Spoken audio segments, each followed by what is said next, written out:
दोस्तों, स्वागत है आपका फिर से एक नई कहानी के साथ। हमारी आज की कहानी का प्रमुख है अभिलाषा। ये कहानी मुंशी प्रेमचंद द्वारा लिखी गई है। कहानी अगर पसंद आए तो चैनल को सब्सक्राइब करें, लाइक करें और शेयर करें। तो चलिए शुरू करते हैं हमारी कहानी अभिलाषा।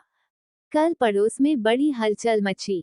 एक पानवाला अपनी स्त्री को मार रहा था।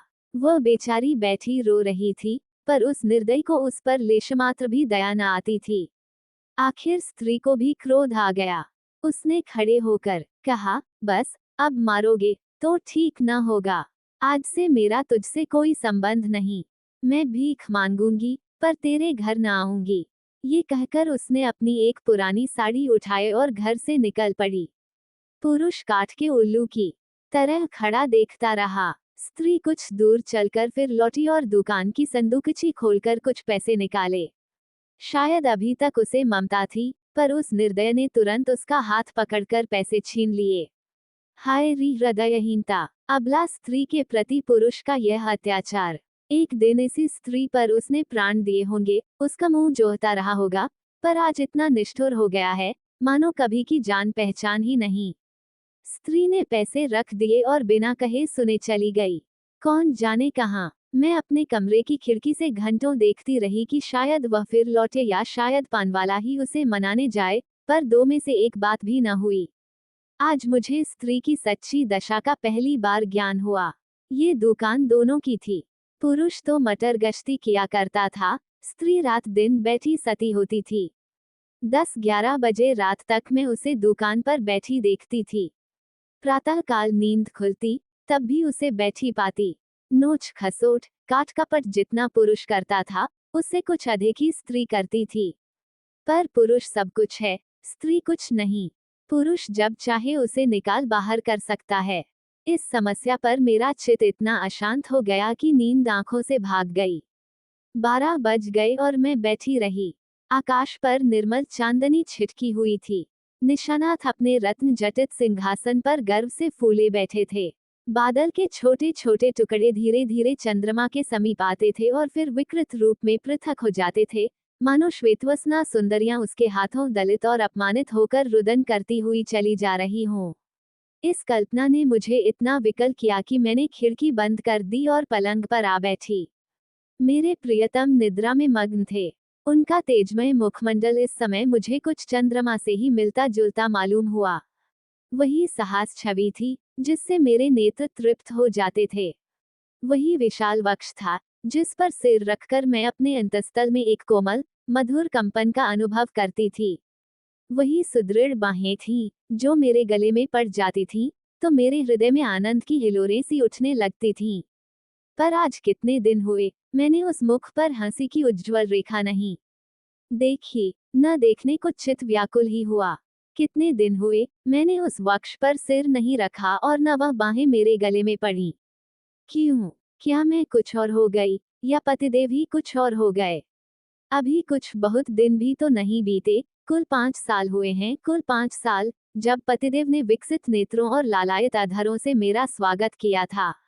मैं लज्जा से गर्दन झुकाए हुए थी। हृदय में कितनी प्रबल उत्कंठा हो रही थी कि उनकी मुख छवि देख लूं, पर लज्जावश सिर न उठा सकती। आखिर एक बार मैंने हिम्मत करके आंखें उठाईं और यद्यपि दृष्टि आधे रास्ते से ही लौटाई, तो भी उस अर्ध दर्शन से मुझे जो आनंद मिला, क्या उसे कभी भूल सकती हूँ? वह चित्र अब भी मेरे हृदय पट पर खींचा हुआ है। जब कभी उसका स्मरण आ जाता है, हृदय पुलकित हो उठता है। उस आनंद स्मृति में अब भी वही गुदगुदी, वही सनसनी है।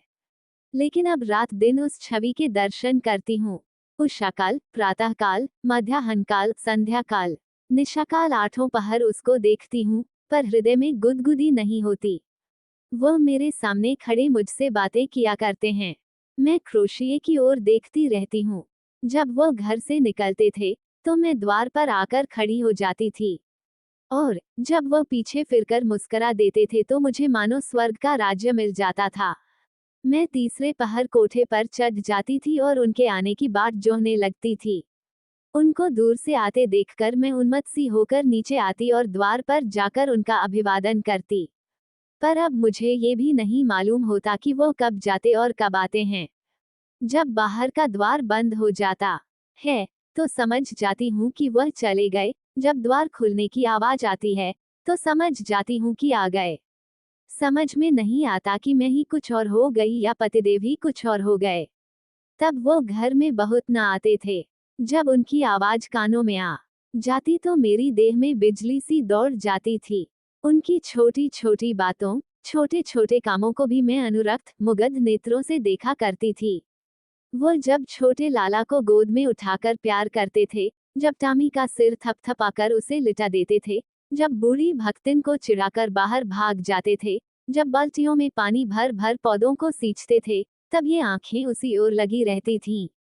पर अब वह सारे दिन घर में रहते हैं, मेरे सामने हंसते हैं, बोलते हैं, मुझे खबर भी नहीं होती। न जाने क्यों। तब किसी दिन उन्होंने फूलों का एक गुलदस्ता मेरे हाथ में रख दिया था और मुस्कराए थे। वो प्रणय का उपहार पाकर मैं फूली न समाई थी। केवल थोड़ से फूल और पत्तियां थीं, पर उन्हें देखने से मेरी आंखें किसी भांति तृप्त ही न होती थीं। कुछ देर हाथ में लिए रही, फिर अपनी मेज पर फूलदान में रख दिया।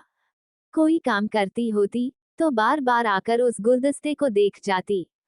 कितनी बार उसे आंखों से लगाया, कितनी बार उसे चूमा। कोई 1 लाख रुपए भी देता तो उसे न देती। उसकी एक एक पंखड़ी मेरे लिए एक एक रत्न थी। जब वह मुरझा गया तो मैंने उसे उठाकर अपने बक्स में रख दिया था। तब से उन्होंने मुझे हजारों चीजें उपहार में दी हैं, एक से एक रत्न जटित आभूषण हैं, एक से एक बहुमूल्य वस्त्र हैं और गुलदस्ते तो प्रायः नित्य ही लाते हैं, लेकिन इन चीजों को पाकर वह उल्लास नहीं होता। मैं उन चीजों को पहनकर आईने में अपना रूप देखती हूँ और गर्व से फूल उठती हूँ। अपनी हमजोलियों को दिखाकर अपना गौरव और उनकी ईर्ष्या बढ़ाती हूँ। बस अभी थोड़े ही दिन हुए हैं, उन्होंने मुझे चंद्रहार दिया है। जो इसे देखता है मोहित हो जाता है। मैं भी उसकी बनावट और सजावट पर मुग्ध हूँ। मैंने अपना संदूक खोला और उस गुलदस्ते को निकाल लाई। आह, उसे हाथ में लेते ही मेरी एक एक नस में बिजली दौड़ गई। हृदय के सारे तार कंपित हो गए। वह सूखी हुई पंखड़ियां, जो अब पीले रंग की हो गई थी, बोलती हुई मालूम होती थीं। उसके सूखे, मुरझाए हुए मुखों के अस्फुटित, कंपित, अनुराग में डूबे शब्द साया साया करके निकलते हुए जान पड़ते थे, किंतु वह रत्न जटित, कांति से दमकता हुआ हार स्वर्ण और पत्थरों का एक समूह था, जिसमें प्राण न थे, संज्ञा न थी, मर्म न था। मैंने फिर गुलदस्ते को चूमा, कंठ से लगाया, आर्द्र नेत्रों से सींचा और फिर संदूक में रखाई। आभूषणों से भरा हुआ संदूक भी उस एक स्मृति चिन्ह के सामने तुच्छ था। यह क्या रहस्य था? फिर मुझे उनके एक पुराने पत्र की याद आ गई। उसे उन्होंने कॉलेज से मेरे पास भेजा था। उसे पढ़कर मेरे हृदय में जो आनंद हुआ था, जो तूफान उठा था, आंखों से जो नदी बही थी, क्या उसे कभी भूल सकती हूँ? उस पत्र को मैंने अपनी सुहाग की पिटारी में रख दिया था। इस समय उस पत्र को पढ़ने की प्रबल इच्छा हुई। मैंने पिटारी से वो पत्र निकाला। उसे स्पर्श करते ही मेरे हाथ कांपने लगे, हृदय में धड़कन होने लगी। मैं कितनी देर उसे हाथ में लिए खड़ी रही, कह नहीं सकती। मुझे ऐसा मालूम हुआ कि मैं फिर वही हो गई हूँ, जो पत्र पाते समय थी। उस पत्र में क्या प्रेम के कवित्वमय उद्गार थे, क्या प्रेम की साहित्यिक विवेचना थी, क्या वियोग व्यथा का करुण क्रंदन था। उसमें तो प्रेम का एक शब्द भी न था। लिखा था, कामिनी, तुमने 8 दिनों से कोई पत्र नहीं लिखा। क्यों नहीं लिखा? अगर तुम मुझे पत्र न लिखोई तो मैं होली की छुट्टियों में घर न आऊंगा, इतना समझ लो। आखिर तुम सारे दिन क्या करती हो? मेरे उपन्यासों की अलमारी खोल ली है क्या? आपने मेरी अलमारी क्यों खोली? समझती होगी, मैं पत्र न लिखूंगी तो बच्चा खूब रोएंगे और हैरान होंगे। यहाँ इसकी परवाह नहीं। 9 बजे रात को सोता हूँ तो 8 बजे उठता हूँ। कोई चिंता है तो यही कि फेल न हो जाऊं। अगर फेल हुआ तो तुम जानोगी। कितना सरल, भोले भाले हृदय से निकला हुआ, निष्कपट मानपूर्ण आग्रह और आतंक से पत्र भरा हुआ था, मानो उसका सारा उत्तरदायित्व मेरे ही ऊपर था। ऐसी धमकी क्या अब भी वह मुझे दे सकते हैं? कभी नहीं। ऐसी धमकी वही दे सकता है जो न मिल सकने की व्यथा को जानता हो, उसका अनुभव करता हो। पतिदेव अब जानते हैं, इस धमकी का मुझ पर कोई असर ना होगा। मैं हंसूंगी और आराम से सोऊंगी, क्योंकि मैं जानती हूँ वह अवश्य आएंगे और उनके लिए ठिकाना ही कहाँ है, जा ही कहाँ सकते हैं। तब से उन्होंने मेरे पास कितने पत्र लिखे हैं। 2 दिन को भी बाहर जाते हैं तो जरूर एक पत्र भेजते हैं, और जब 10-5 दिन को जाते हैं तो नित्य प्रति एक पत्र आता है। पत्रों में प्रेम के चुने हुए शब्द, चुने हुए वाक्य, चुने हुए संबोधन भरे होते हैं। मैं उन्हें पढ़ती हूँ और एक ठंडी सांस लेकर रख देती हूँ। हाय, वो हृदय कहाँ गया? प्रेम के इन निर्जीव भावशून्य कृत्रिम शब्दों में वह अभिन्नता कहाँ है? वह रस कहाँ है? वो उन्माद कहाँ है? वो क्रोध कहाँ है? वह झुंझलाहट कहाँ है? उनमें मेरा मन कोई वस्तु खोजता है, कोई अज्ञात, अव्यक्त, अलक्षित वस्तु पर वह नहीं मिलती। उनमें सुगंध भरी होती है, पत्रों के कागज आर्ट पेपर को मात करते हैं, पर उनका ये सारा बनाव संवार किसी गत्योवना नायिका के बनाव सिंगार के सदृश ही लगता है। कभी कभी तो मैं पत्रों को खोलती भी नहीं। मैं जानती हूँ उनमें क्या लिखा होगा। उन्हीं दिनों की बात है, मैंने तीजे का व्रत किया था। मैंने देवी के सम्मुख सिर झुकाकर वंदना की थी। देवी, मैं तुमसे केवल एक वरदान मांगती हूँ। हम दोनों प्राणियों में कभी विच्छेद न हो, और मुझे कोई अभिलाषा नहीं, मैं संसार की और कोई वस्तु नहीं चाहती।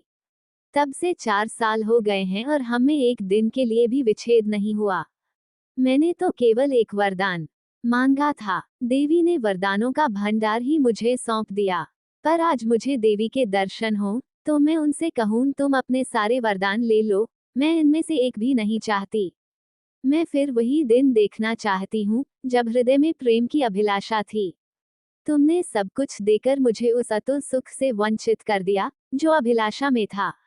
मैं अब की देवी से वह दिन दिखाने की प्रार्थना करूं जब मैं किसी निर्जन जलतट और सघन वन में अपने प्रियतम को ढूंढती फिरूं। नदी की लहरों से कहूं, मेरे प्रियतम को तुमने देखा है? वृक्षों से पूछूं, मेरे प्रियतम कहाँ गए? क्या वह सुख मुझे कभी प्राप्त न होगा? उसी समय मंद शीतल पवन चलने लगा। मैं खिड़की के बाहर सिर निकाले खड़ी थी। पवन के झोंके से मेरे केश की लंठें बिखरने लगीं। मुझे ऐसा आभास हुआ मानो मेरे प्रियतम वायु के इन उच्छ्वासों में हैं। फिर मैंने आकाश की ओर देखा। चांद की किरणें चांदी के जगमगाते तारों की भांति आंखों से आंख मिचौनी सी खेल रही थीं। आंखें बंद करते समय सामने आ जाती, पर आंखें खोलते ही अदृश्य हो जाती थीं। मुझे उस समय ऐसा आभास हुआ कि मेरे प्रियतम उन्हीं जगमगाते तारों पर बैठे आकाश से उतर रहे हैं। उसी समय किसी ने गाया, अनोखे से नेही के त्याग, निराले पीड़ा के संसार, कहाँ होते हो अंतर्धान, लुटा करके सोने सा प्यार, लुटा करके सोने सा प्यार। ये पद मेरे मर्मस्थल को तीर की भांति छेदता हुआ कहाँ चला गया, नहीं जानती।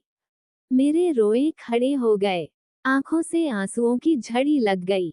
ऐसा मालूम हुआ जैसे कोई मेरे प्रियतम को मेरे हृदय से निकाले लिए जाता है। मैं जोर से चिल्ला पड़ी।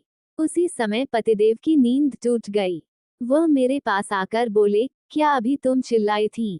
अरे, तुम रो रही हो, क्या बात है? कोई स्वप्न तो नहीं देखा? मैंने सिसकते हुए कहा, रोऊं ना तो क्या हंसूं? स्वामी ने मेरा हाथ पकड़कर कहा, क्यों, रोने का कोई कारण है, या यूं ही रोना चाहती हो? क्या मेरे रोने का कारण तुम नहीं जानते?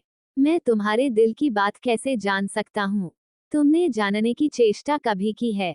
मुझे इसका सांग गुमान भी न था कि तुम्हारे रोने का कोई कारण हो सकता है। तुमने तो बहुत कुछ पढ़ा है, क्या तुम भी ऐसी बात कह सकते हो? स्वामी ने विस्मय में पढ़कर कहा, तुम तो पहेलियां बुझवाती हो। क्यों, क्या तुम कभी नहीं रोते? मैं क्यों रोने लगा? तुम्हें अब कोई अभिलाषा नहीं है। मेरी सबसे बड़ी अभिलाषा पूरी हो गई। अब मैं और कुछ नहीं चाहता। ये कहते हुए पतिदेव मुस्कुराए और मुझे गले से लिपटा लेने को बढ़े। उनकी यह हृदयहीनता इस समय मुझे बहुत बुरी लगी। मैंने उन्हें हाथों से पीछे हटाकर कहा, मैं इस स्वांग को प्रेम नहीं समझती। जो कभी रो नहीं सकता वह प्रेम नहीं कर सकता। रुदन और प्रेम दोनों एक ही रेत से निकलते हैं। उसी समय फिर उसी गाने की ध्वनि सुनाई दी, अनोखे से नेही के त्याग, निराले पीड़ा के संसार, कहाँ होते हो अंतर्धान, लुटा करके सोने सा प्यार। पतिदेव की वह मुस्कुराहट लुप्त हो गई। मैंने उन्हें एक बार कांपते देखा, ऐसा जान पड़ा उन्हें रोमांच हो रहा है। सहसा उनका दाहिना हाथ उठकर उनकी छाती तक गया। उन्होंने लंबी सांस ली और उनकी आंखों से आंसू की बूंदें निकलकर गालों पर आ गईं। तुरंत मैंने रोते हुए उनकी छाती पर सिर रख दिया और उस परम सुख का अनुभव किया जिसके लिए कितने दिनों से मेरा हृदय तड़प रहा था। आज फिर मुझे पतिदेव का हृदय धड़कता हुआ सुनाई दिया। आज उनके स्पर्श में फिर स्फूर्ति का ज्ञान हुआ। अभी तक उस पद के शब्द मेरे हृदय में गूंज रहे थे। कहाँ होते हो अंतर्धान, लुटा करके सोने सा प्यार। महादेवी वर्मा की कविता का एक पद।